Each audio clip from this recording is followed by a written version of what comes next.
नमस्कार मित्रांनो, महाराष्ट्रातील संजय गांधी निराधार अनुदान योजनेच्या लाभार्थ्यांबरोबरच ज्येष्ठ नागरिक असतील, श्रावण बाळ योजनेचे लाभार्थी असतील किंवा विधवा महिला पेन्शन योजनेच्या महिला असतील, या सर्वच लाभार्थ्यांकरिता म्हणण्याऐवजी संजय गांधी निराधार अनुदान योजनेमध्ये लाभ घेणाऱ्या सर्वच योजनेच्या लाभार्थ्यांचं हार्दिक स्वागत आहे. मित्रांनो, आजचा व्हिडिओ अतिशय महत्वाचा व्हिडिओ आहे. मी तुमच्याकरिता घेऊन आलेलो आहे. बघा मित्रांनो, एकीकडे राजकारण फार घाणेरडं महाराष्ट्रामध्ये सध्याला सुरू आहे. हे चित्र नोव्हेंबर 2024 पासून बघायला मिळत आहे. लाडकी बहीण ही योजना जी आहे निवडणुकीच्या ऐन वेळी सुरू करण्यात आली. यामध्ये एकूण 3 कोटीहून अधिक महिला या योजनेच्या लाभार्थी होत्या.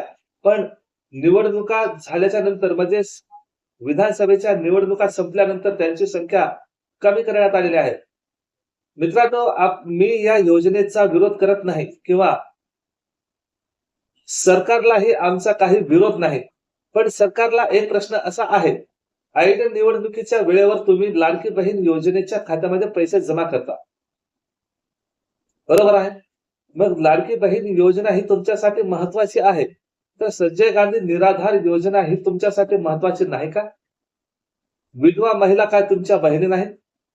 श्रावण बाळ योजनेमध्ये लाभ घेणाऱ्या महिला तुमच्या बहिणी नाहीत? संजय गांधी निराधार योजनेमध्ये लाभ घेणाऱ्या काय तुमच्या बहिणी नाहीत?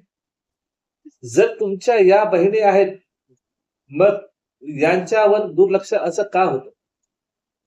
जर लाडकी बहीण योजनेमध्ये लाभ घेणाऱ्या ज्या महिला असतात, जर त्या महिला खरोखरच गरजू असतील, तर सरकारने त्याची पडताळणी करून खरोखर ती महिला निराधार आहे का याची चौकशी करून संजय गांधी योजनेमध्ये त्यांचं रूपांतरण करून तुम्ही त्या महिलांना लाभ देऊ शकता.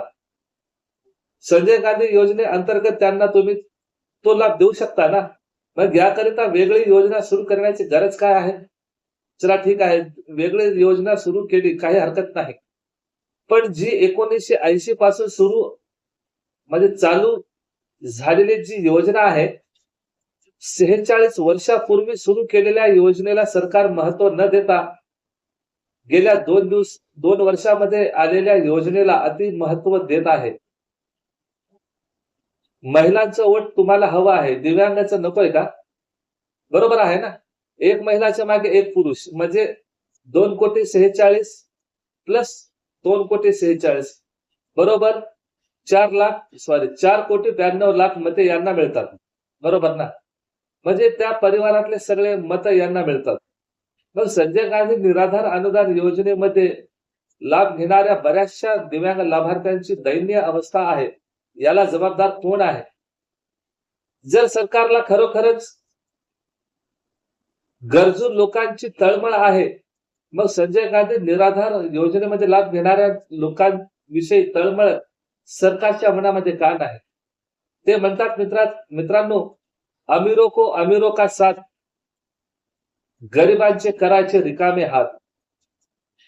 हे धोरण ठेवणारं हे सरकार आहे.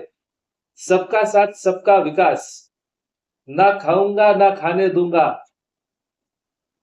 हा या नेत्यांचा अजेंडा बनून राहिला आहे. दिव्यांग हा एक समाजातला मागास वर्गातला एक घटक म्हणून राहिला आहे. जर खरोखर या लोकांची तळमळ तुम्हाला वाटत असेल, तर मग या लोकांच्या विरोधात तुम्ही का जाता? लाडकी बहीण योजनेच्या महिलांकरिता जर काही माहिती द्यायची असेल, तर ती त्यांच्या सिस्टमवर अपडेट केली जाते. जसे की कोणते डॉक्युमेंट्स तुम्हाला द्यायचे आहेत त्याची तुम्ही सविस्तर माहिती देता. केवायसी करण्याकरिता मुदतवाढ दिली जाते, बरोबर ना. कोणत्या तारखेपर्यंत तुम्ही फॉर्म अप्लाय करू शकता त्यांची तारीख सुद्धा वाढवली जाते आणि सगळं काही ऑनलाईन पद्धतीने उपलब्ध करून दिलं जातं. मग संजय गांधी निराधार अनुदान योजनेमध्ये लाभ घेणाऱ्या लाभार्थ्यांनी वर्षानुवर्ष तहसीलदाराच्या दारामध्ये जायचं का? त्यांची दार ठोठावायची का? दिव्यांगांना चक्रा मारायला परवडतं का? जे धडधाकट लोक आहेत त्यांना तुम्ही सगळं ऑनलाईन उपलब्ध करून देताय. जे अक्षम आहे, जी व्यक्ती चालू शकत नाही, जी व्यक्ती डोळ्याने बघू शकत नाही अशा लोकांना तुम्ही सरकारच्या दारामध्ये फिरवण्यास भाग पाडता. हा जो भेदभाव आहे महाराष्ट्रामध्ये कुठेतरी थांबला पाहिजे. जर सरकारला खरोखरच तळमळ असते ना, तर दिव्यांगांना हे कागदपत्र द्या, ते कागदपत्र द्या, डीबीटी करा, केवायसी करा. डीबीटी केवायसीच्या नावाखाली 4-4, 6-6 महिने पैसे अडकवले जातात आणि महिलांना केवायसी सगळ्यांची नाही झाली तरी त्यांचे पैसे त्यांना दिले जातात. पण तुम्ही केवायसी करा अथवा करू नका, हा कुठला न्याय आहे? बऱ्याचशा अशा महिला आहेत माझ्या संपर्कामध्ये, म्हणजे समजू शकता ना तुम्ही, की त्यांची अजूनही केवायसी नाही तरी त्यांना पैसे आले. मग एखाद्या दिव्यांग बांधवाची केवायसी नाही म्हणून त्याचे 2-2, 3-3 महिने पैसे राहिलेत. हा कसला न्याय आहे? आणि हे कसलं सरकार आहे?